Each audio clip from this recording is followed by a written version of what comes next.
समझा दीदी। हाँ। भांग गौरा जी के करनी हाँ पीसे लगी। ये गौरा हाँ। हमरा के थोड़ा सा भांग पीस के दे दो। खिला दी।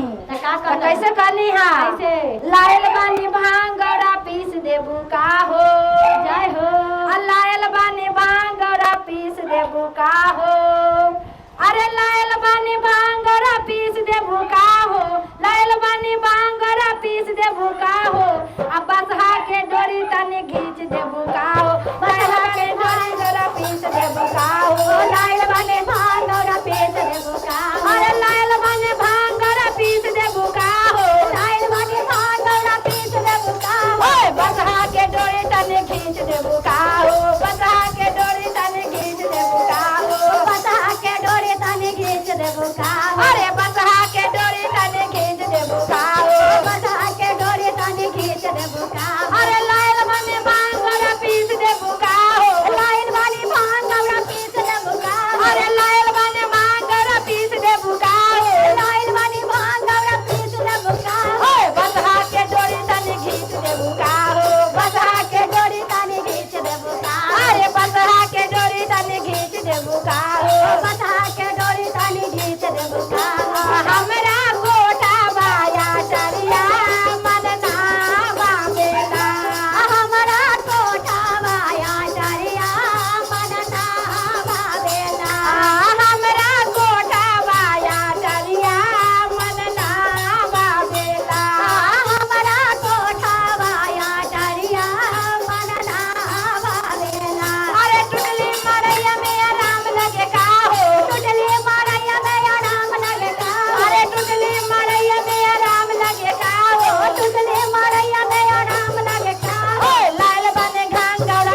देबू का